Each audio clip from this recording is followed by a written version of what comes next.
तुलसी अमृत उच्च माध्यमिक विद्यालय की ऑनलाइन क्लासेस में आप सभी का स्वागत है। दोस्तों, आज हम उपसह संयोजक यौगिक चैप्टर 9 का अध्ययन करेंगे। इसमें सबसे पहले अपन देखते हैं अकार्बनिक यौगिक। अकार्बनिक यौगिक जो होते हैं वो मुख्य रूप से दो प्रकार के होते हैं। एक होता है साधारण लवण और दूसरा योगात्मक यौगिक। साधारण लवण से आशय है अम्ल व क्षार की उदासीनीकरण अभिक्रिया से प्राप्त यौगिक। वे यौगिक जो अम्ल व क्षार की उदासीनीकरण अभिक्रिया से प्राप्त होते हैं उन्हें अपन साधारण लवण कहते हैं। जैसे अम्ल अपन ने लिया HCl, ये एक अम्ल है, प्लस क्षार KOH, ये एक क्षार है। जब इन दोनों की रासायनिक अभिक्रिया होती है तो इससे प्राप्त यौगिक KCl प्लस H2O। तो KCl जो प्राप्त हुआ यह एक साधारण लवण होता है। तो साधारण लवण से आशय अम्ल व क्षार की उदासीनीकरण अभिक्रिया से प्राप्त यौगिक साधारण लवण होते हैं। इनके सूत्र में धन आयन व ऋण आयन विद्यमान रहते हैं। इनके सूत्र में धन आयन, जैसे KCl लेते हैं तो एक धन आयन K प्लस और दूसरा ऋण आयन Cl माइनस, तो इनमें धन आयन व ऋण आयन विद्यमान रहते हैं। जैसे एग्जाम्पल है KCl Na2CO3 Al2SO4 का होल थ्राइड एल्यूमिनियम सल्फेट, तो ये साधारण लवण होते हैं। साधारण लवण की मुख्य बात यह होती है कि इन्हें जल में घोलने पर ये आयनित हो जाते हैं।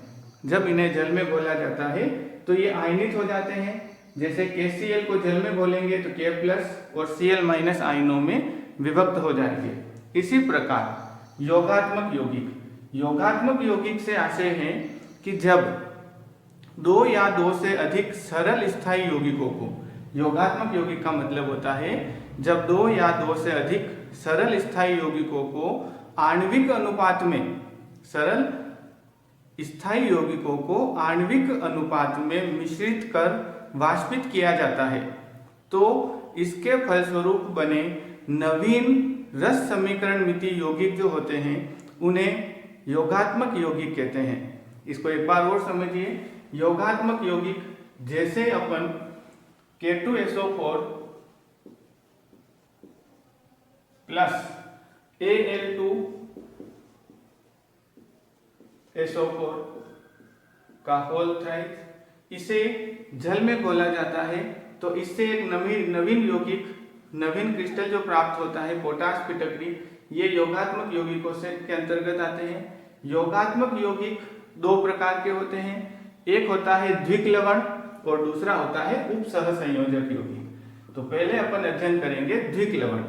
द्विक लवण से आशय है कि ये भिन्न प्रकार के सामान्य लवणों के संयोग से प्राप्त होते हैं। अलग अलग भिन्न प्रकार के सामान्य लवणों के संयोग से प्राप्त होते हैं। जैसे पोटाश फिटकरी K2SO4 Al2SO4 का होल थ्राइड 24H2O, तो ये दो अलग अलग लवणों के संयोग से प्राप्त हुआ। इसी प्रकार मोर लवण, मोर लवण फेरस अमोनियम सल्फेट, इस मोर लवण को अपन बोलते हैं फेरस अमोनियम सल्फेट। इसका अनुमापन में भी उपयोग किया जाता है। टाइट्रेशन जिसका प्रैक्टिकल में प्रयोग करते हैं उसमें इसका उपयोग करते हैं। इसी तरह से कार्नेलाइट KCl.MgCl2.6H2O, ये द्विक लवण में आता है।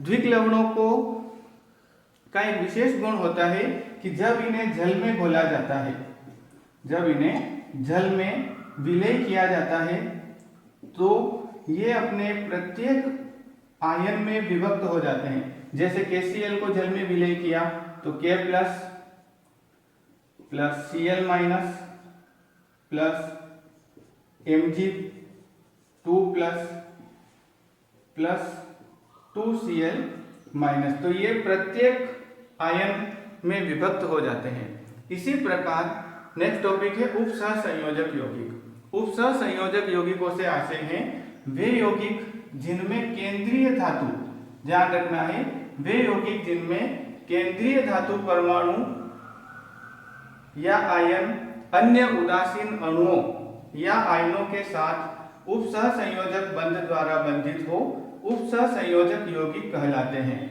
तो उपसहसंयोजक यौगिक की सिंपल परिभाषा है वे यौगिक जिनमें केंद्रीय धातु परमाणु या आयन अन्य उदासीन अणुओं या आयनों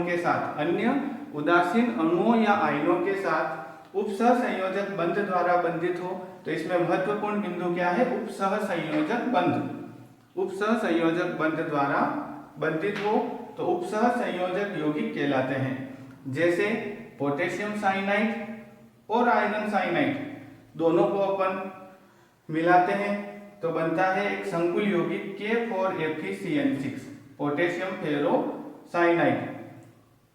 तो ये जो पोटेशियम फेरोसाइनाइड है वो उपसहसंयोजक यौगिक कहलाता है या इसे अपन संकुल यौगिक कहते हैं।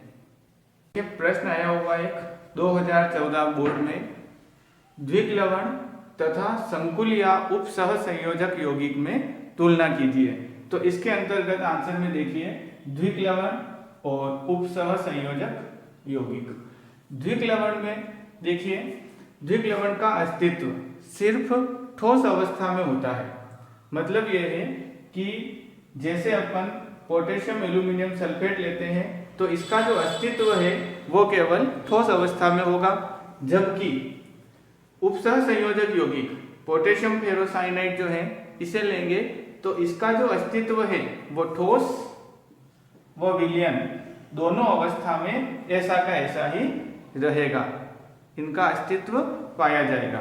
दूसरा अंतर है जलीय विलयन में धन आयन व ऋण आयन में विभक्त होता है। तो द्विक लवण जो है वो जलीय विलयन में धन आयन व ऋण आयन में विभक्त होते हैं। जैसे पोटेशियम एल्यूमिनियम सल्फेट का अपन जलीय विलयन बनाते हैं तो ये अपने धन आयन व ऋण आयन में विभक्त हो जाते हैं। जैसे 2K प्लस SO4 2- तथा Al3+, तो ये तीनों आयनों में विभक्त हो जाते हैं। तो दो धन आयन एक ये दोनों धन आयन में और एक ऋण आयन में विभक्त हो जाता है। इसी तरह से उपसहसंयोजक यौगिक तो इन्हें जल में घोलने पर एक जटिल व एक साधारण आयन में विभक्त होते हैं। इन्हें जल में घोलने पर एक जटिल व एक साधारण आयन में विभक्त होते हैं। जैसे पोटेशियम फेरोसाइनाइड को अगर अपन जल में घोलते हैं तो जटिल आयन और साधारण आयन, तो इसमें देखिए चार जो है K+ आयन और एक FeCN6-, ठीक है, एक जो है FeCN6 का 4- आयन प्राप्त होगा। अब इसमें ये जो है वो साधारण आयन है, साधारण आयन, और ये जटिल आयन, ये जटिल आयन है। तो इस प्रकार उपसहसंयोजक यौगिक को जल में घोलने पर एक साधारण आयन और एक जटिल आयन में विभक्त होता है, जबकि इसमें धन आयन और ऋण आयन में, इसमें धन आयन व ऋण आयन में विभक्त होता है। तीसरा डिफरेंस देखते हैं अपन। जलीय विलयन में द्विक लवण अपने सभी आयनों का परीक्षण देते हैं।